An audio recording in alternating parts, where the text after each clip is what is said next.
يا أيها الذين آمنوا استعينوا بالصبر والصلاة إن الله مع الصابرين. Bagaimana sikap kita terhadap syubhat? Sikap seorang muslim terhadap syubhat. Ikhwan dan akhwat yang dirahmati Allah Subhanahu wa taala,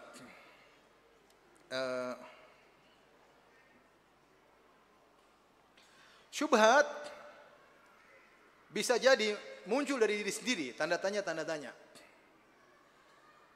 Maka bagaimana sikap seorang ketika timbul tanda tanya? Karena syaitan meniupkan syubhat. Dalam hadis Rasulullah SAW menyebutkan datang syaitan. Kemudian mengatakan kepada orang mukmin, siapa yang menciptakan ini? Dia jawab Allah. Siapa yang menciptakan itu? Allah. Sampai akhirnya syaitan berkata, siapa yang ciptakan Allah? Syaitan yang apa? Bisikan. Maka ketika datang syubhat seperti itu, kata Nabi, berlindunglah kepada Allah. Bilang a'udzubillahi minasyaitonir rajim. Berarti itu syubhat dari apa? Syaitan. Dan itu terkadang melintas pada diri kita. Melintas. Kita enggak usah berdalam-dalam, enggak usah bahas, cuekin aja, kita bilang apa? A'udzubillahi minasyaitonir rajim. Faham? Ini cara pertama. Cara kedua, kalau syubhat tersebut kuat, begitu kuat sudah beristiadah, belum hilang-hilang, cari ulama untuk ditanya. Jangan sembarang orang. Cari ulama yang bisa menjelaskan syubhat tersebut. Fas'alu ahla dzikri in kuntum la ta'lamun. Tanyakan kepada ahlul ilm kalau kalian tidak mengetahui. Ya. Jadi syubhat itu terkadang muncul dalam diri sendiri. Syubhat tersebut jangan dituangkan. Jangan tulis di status. Kasihan orang nanti baca. Ya. Oleh karenanya sebagian ulama mencela Ar-Razi dia punya buku judulnya Asy-Syahrul Kabir atau Mafatihul Ghaib, tafsir. Bagus, tapi terkadang dia ada syubhat, dia sampaikan di situ. Bagaimana kalau ada yang bilang begini? Bagaimana padahal belum tentu syubhat itu ada. Tapi dia mungkin dalam dirinya, maka dia tulis di situ. Terkadang dia bisa bantah sendiri, terkadang dia tidak bisa bantah. Ini bahaya, orang yang baca bisa terkena syubhat yang seharusnya tidak ada. Artinya seorang kalau ada pertanyaan dalam dirinya, tidak usah dia cetuskan dalam apa? Status. Kasihan orang lain yang bisa kena apa? Syubhat. Dia disimpan sendiri, dia bera'udzubillahi minasyaitonir rajim, atau kemudian dia tanyakan kepada para ulama. Faham? Kalau dia tanya kepada para ulama, belum juga jelas, maka dia tidak usah berlanjut. Tidak usah lanjutkan. Sampai dia ketemu dengan ulama yang benar-benar alim, baru dia tanya lagi. Kalau enggak, dia enggak usah gubrisin. Dia kembali aja kepada kaidah umum, bahwasanya Islam adalah agama yang benar. Misalnya ada agama lain kasih syubhat. Kita bilang, mungkin saya tidak bisa jawab syubhat kamu. Tapi agama saya lebih baik daripada agama kamu. Ini jawaban umum. Masa saya disuruh nyembah manusia? Masa disuruh menyembah patung? Masa saya disuruh nyembah matahari? Masa saya disuruh sembah sapi? Saya enggak bisa terima. Mungkin syubhatmu saya tidak bisa jawab.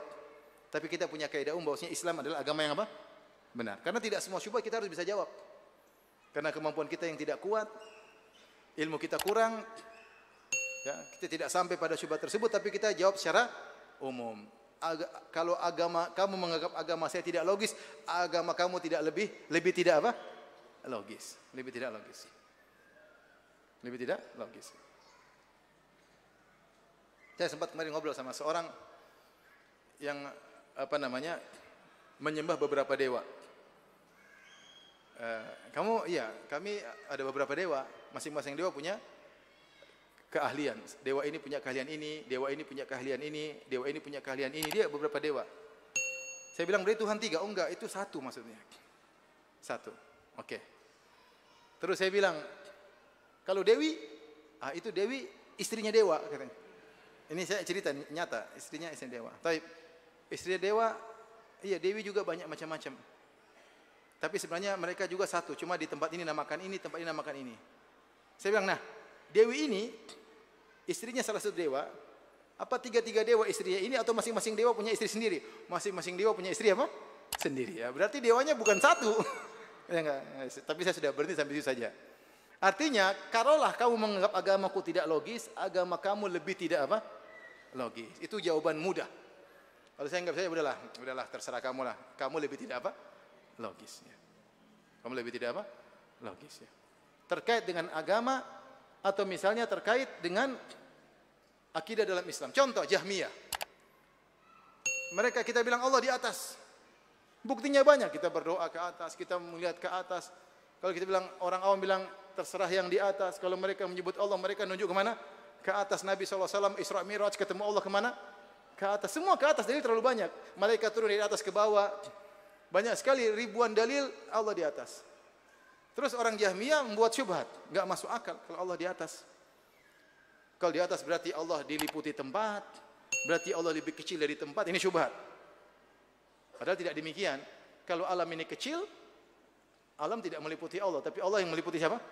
Alam.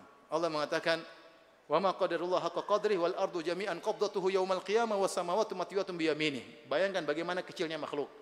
Kata Allah dalam surat Az-Zumar, mereka tidak mengagungkan Allah sebagaimana mestinya. Padahal pada hari kiamat kelak bumi dalam genggaman Allah, langit dilipat dengan tangan Allah. Alam kecil atau besar? Kecil. Bagaimana kecil bisa meliputi Allah? Dan makna kami, maksud kami Allah di atas, Allah di luar apa? Alam, di luar alam. Namanya di luar itu ke arah atas. Mereka tidak logis, mereka bilang kami tidak bisa terima. Kalau di atas namanya berarti apa? Lebih kecil dari alam, diliputi alam. Taib. Kalau akidah kamu bagaimana? Akidah kami, Allah tidak di atas, tidak di bawah. Taib. Allah di luar alam atau di dalam alam? Tidak di dalam alam, tidak di luar alam. Lebih gak logis gak? Taruhlah pendapat kami tidak logis, pendapat kamu lebih tidak apa? Logis. Gimana seorang bisa berpikir Tuhan tidak di atas, tidak di bawah, tidak di dalam alam, tidak di luar alam? Kalau gitu, tidak ada. Maka kita bisa bantah, kita bilang Allah dulu sendirian kan? Iya.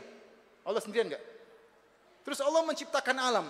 Allah menciptakan alam di luar Allah atau dalam zat Allah? Dia bilang tidak di luar, tidak di dalam. Lah gimana? Berarti Allah tidak berzat. Paham? Antum paham tidak? Ini logikanya Imam, bukan logika saya. Logikanya Imam Ahmad. Ketika Imam Ahmad membantah dalam kitabnya Imam Ahmad berjudul Ar-Rad ala Zanadiqah wal Jahmiyah. Ar-Rad ala Jahmiyah wal Zanadiqah. Ada orang-orang Jahmiyah meyakini Allah di mana-mana. Maka Imam Ahmad membantah. Imam Ahmad mengatakan, dulu Allah sendirian. Iya. Kemudian Allah zatnya sendirian. Iya. Ketika azali. Kemudian Allah menciptakan makhluk. Cuma 3 kemungkinan ketika menciptakan makhluk. Makhluk tersebut tidak ada kemungkinan keempat. Pertama Allah ciptakan di luar. Pertama Allah ciptakan makhluk dalam zat Allah. Ini kemungkinan pertama. Kemungkinan kedua Allah ciptakan makhluk di luar zat Allah. Kemudian Allah masukkan dalam zat Allah. Kemungkinan kedua. Paham tidak? Saya ulangi. Kemungkinan pertama Allah ciptakan makhluk di mana? Di dalam zat Allah.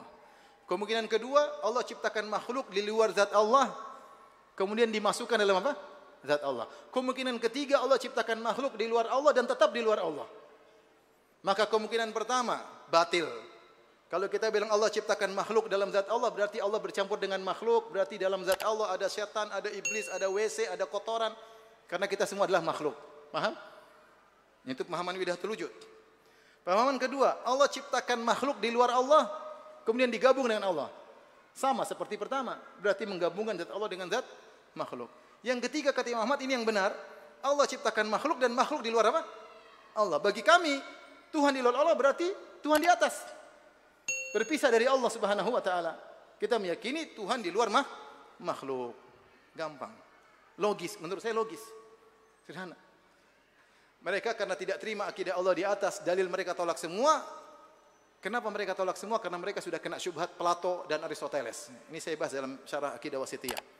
Intinya akhirnya mereka terpaksa mengatakan Allah tidak di atas, Allah tidak di bawah. Pertanyaan berikutnya, Allah di luar alam atau di dalam alam? Mereka bilang Allah tidak di luar alam dan juga tidak di dalam alam. Logis atau tidak? Tidak logis. Berarti kecuali Allah bukan zat. Kalau Allah bukan zat, maka memang kita bilang tidak di luar, tidak di dalam. Karena bukan zat, tidak ada, bukan sesuatu. Tapi kalau Allah itu sesuatu, dia zat. Maka kita tanya, zat B di dalam zat Allah atau di luar zat Allah? Jawabannya mudah. Tinggal di luar atau di dalam? Mereka bilang tidak di luar, tidak di dalam. Kenapa? Mereka takut konsekuensinya. Karena kalau mereka bilang di luar zat Allah, berarti Allah di atas. Paham? Atau enggak paham? Ini saya ingin sampaikan, terkadang kita enggak bisa bantah syubhat. Dan itu terjadi. Bahkan jangan pada antum, pada saya juga. Saya risalah saya S2, S3 isinya syubhat semua. Terkadang ada syubhat saya enggak bisa jawab. Tapi saya kembali kepada kaidah umum. Bahwasanya keyakinan saya lebih logis daripada keyakinanmu. Ini yang pertama. Yang kedua, keyakinan saya dari salaf. Ada bukunya, ada sanadnya tentang akidahnya. Keyakinanmu enggak ada. Paham? Selesai. Saya tidak mesti harus bisa jawab pertanyaanmu. Karena syubhat tidak ada hentinya, tidak ada penghujungnya. Terkadang kita bisa bantah, terkadang kita tidak bisa bantah. Paham? Ini kalau syubhat muncul dari diri kita. Baik. Kalau syubhat keluar dari luar, dibuat oleh ahlu syubhat, maka mauqif yang benar, sikap yang benar, kalau bisa jangan dengar sama sekali. Kalau bisa jangan dengar sama sekali. Kita tahu orang ini tukang kasih syubhat, jangan dengar dia. Orang ini tukang bikin apa? Syubhat. Sudah ketahuan dia bikin syubhat pertama, syubhat kedua, syubhat ketiga, sudah syubhat keempat dan 1000 jangan dengar. Kalau kita sengaja dengar, khawatir kita terkena syubhat, akhirnya kita berubah. Ada orang dari bertauhid jadi liberal, ada. Dia kena syubhat. Ada. Tadinya bertauhid kencang jadi liberal, ada. Kenapa? Karena dia dengar apa? Syubhat. Dan ini yang diajarkan oleh para ulama. Allah mengatakan dalam Al-Quran, wa idza ra'aita alladhina yakhuduna fi ayatina fa'arid anhum. Jika engkau mendengar ada orang-orang yang berolok-olok tentang ayat kami, di antaranya menyampaikan syubhat, maka tinggalkanlah mereka. Makanya ketika Umar bin Khattab radhiyallahu anhu didatangi oleh seorang namanya Sobiq. Sobiq ini suka cari syubhat. Dan dia bertanya, apa makna adz-dzariyatu wadz-dzariyati dzarwa? Adz-dzariyati wadz-dzariyati dzarwa. Apa maknanya adz-dzariyati dzarwa? Dia nanya makna-makna yang susah dalam Al-Quran. Bukan mencari ilmu tafsir, tapi dia ingin cari masalah. Ya. Maka Umar pun memukulnya dan Umar kirim dia ke negeri Syam. Jangan tinggal di Madinah, bikin masalah orang seperti ini. Bikin orang bingung, bikin orang bimbang. Kemudian disebutkan dalam riwayat Ibnu Umar ditanyakan kepada Ibnu Umar, "Inna Najdah al-Haruri." Ada seorang namanya Najdah dari kelompok Khawarij. Inilah pemimpin Ahlul Bidah. Dia berkata demikian, syubhat. Faja'ala la yasma' minhu. Ibnu Umar enggak mau dengar. Ibnu Umar sahabat. Muridnya Nabi langsung enggak mau dengar syubhat tersebut. Karahiyatan an yaqa'a fi qalbihi minhu syai'. Dia khawatir syubhat tersebut masuk dalam apa? Hatinya. Ibnu Umar tidak mau dengar. Demikian juga Muhammad bin Sirin, muridnya Abu Hurairah, seorang tabi'in yang mulia. Datang seorang dari Ahlul Kalam, ahli filsafat. Dia berkata kepada Ibnu Sirin, tabi'i, "Idzan li an uhadditsaka bi hadits." Wahai Ibnu Sirin, izinkan aku menyampaikan satu hadis. Kata Ibnu Sirin, enggak ada, saya enggak mendengar hadis dari kamu. Qala fa'atlu 'alaika ayatan min kitabillah. Kalau gitu saya bacakan ayat. Enggak juga ayat, saya enggak mau. Enggak mau. Qala wala hadza, enggak. Kata ditanya kepada Ibnu Sirin, kenapa Anda berbuat demikian? Tidak mau dengar ayat dan hadis dari dia. Kata Ibnu Sirin, lam aman an yadhkura li dzikran yaqdahu bihi qalbi. Saya tidak merasa aman. Dia menyebutkan sesuatu yang buat hati saya terpengaruh. Saya tidak mau. Saya tahu dia tersesat, ya sudah, saya enggak mau. Kau bimbang saja sana. Saya tidak bimbang dengan keyakinanku. Silakan pergi. Silakan pergi. Maka itu, ya,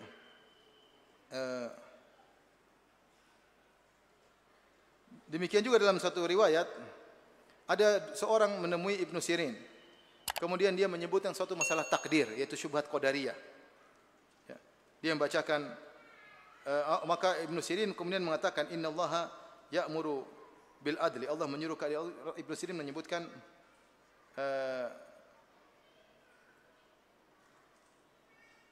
ayat, ya. Atau orang ini bacakan ayat. Apa sikap Ibnu Sirin? Wa akhadha bi usbu'i fi udhunai. Ibnu Sirin langsung begini. Dia enggak mendengar. Mau baca ayat, dia enggak mendengar. Kemudian dia berkata, la takhrujanna min indi aw la akhrujanna anka. Kau yang pergi atau saya yang pergi? Saya enggak mau duduk sama engkau. Maka orang tersebut pun keluar dari Ibnu Sirin. Orang-orang berkata, wahai Ibnu Sirin, lau sami'ta minar rajul, kenapa kau tidak dengar dia sampaikan sedikit? Maka Muhammad bin Sirin berkata, inna qalbi laisa biyadi, hatiku bukan di tanganku. Wa inni khiftu an yanfutha fi qalbi syai'an la astati an ikhrijahu min qalbi. Aku khawatir kalau dia meniupkan sesuatu dalam hatiku, aku tidak bisa keluarkan lagi dari hatiku. Fakana ahabba ilayya an la asma'a kalamahu. Maka saya lebih suka tidak dengar omongannya. Ini sikap para ulama, berhati-hati. Kalau ada syubhat, tidak usah kita dengar. Kita sudah nyaman, ibadah tenang, ibadah tenteram, tidak usah dengar syubhat. Karena pondasi kita enggak kuat, khawatir kita terpengaruh. Maka saya nasihat kepada bapak-bapak dan ibu-ibu, enggak usah dengar syubhat. Sudah, dengar yang benar-benar saja, yang syubhat enggak usah didengar. Karena syubhat tidak ada penghujungnya. Maka tidak semua orang kita dengar. Sementara sekarang di YouTube, di medsos, semua orang boleh bicara. Mau liberal, mau pemahaman ini, pemahaman anu, semua boleh bicara. Nah, kita jangan buang-buang umur dengar-dengar apa? Syubhat. Allah suruh jangan dengar syubhat, kita malah dengar apa? Syubhat. Sampai ada orang bikin jengkel, datang ustaz, ada yang bilang, yang suruh kamu dengar siapa? Yang pusing saya yang harus jelasin. Datang lagi, saya yang pusing. Kamu bikin pusing orang. Kamu nggak usah dengar. Kenapa dengar syubhat? Nggak usah dengar. Nggak usah dengar. Nah, model berikutnya, ketika syubhat sudah tersebar. Ketika syubhat sudah tersebar, maka mau tidak mau terdengar oleh setiap orang, maka para ulama hendaknya membantah. Hukum asalnya kita tidak perlu bantah syubhat. Hukum asalnya kita hanya menjelaskan apa? Kewajiban. Namun ketika syubhat sudah tersebar, maka para ulama harus membantah. Maka sejak zaman dahulu seperti Imam Ahmad. Imam Ahmad punya buku Ar-Rad 'alal Jahmiyah wa Zanadiqah. Bantahan terhadap Jahmiyah dan orang-orang zindik. Satu buku tebal. Syubhat-syubhatnya Imam Ahmad sampaikan, kemudian dia bantah seluruhnya. Contohnya lagi seperti Ad-Darimi, kalau tidak salah muridnya Imam Ahmad. Punya buku Ar-Raddud Darimi ala Bishr al-Marisi. Bishr al-Marisi tadinya faqih. Ahli fikih. Tapi dia belajar ilmu kalam, akhirnya dia jadi Mu'tazilah. Maka dia bikin syubhat. Maka Ad-Darimi menulis buku membantah dia. Dalam buku judulnya Ar-Raddud Darimi ala Bishr al-Marisi. Bantahan Ad-Darimi terhadap Bishr al-Marisi, isinya bantahan terhadap syubhat. Ini dia mengatakan, jika dia berkata, maka bantahannya begini. Jika dia berkata, maka bantahannya begini. Ini kenapa syubhat sudah terlanjur apa?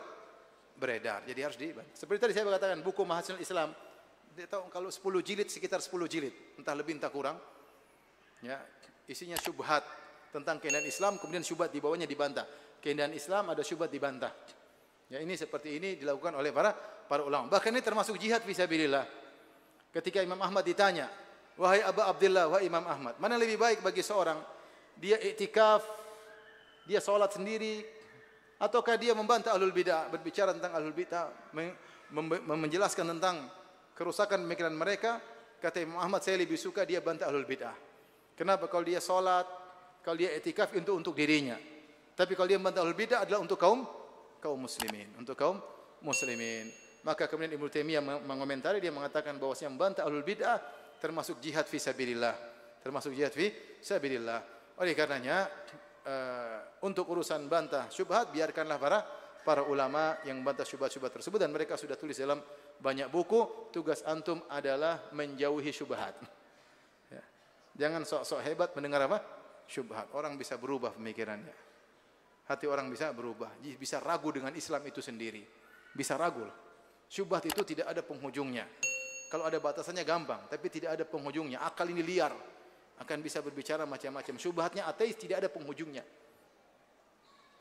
Banyak orang tidak pernah ngaji, tahu-tahu dengar syubhat dia terikut, akhirnya dia jadi kelompok sesat. Salahnya siapa? Salahnya dia sendiri. Allah bilang fa'arid anhum, jauhi, dia malah dengar-dengar. Kalau ke bawah, salah sendiri. Taib, mungkin ini yang bisa sampaikan. Ikhwan dan akhwat yang rahmati Allah Subhanahu wa taala.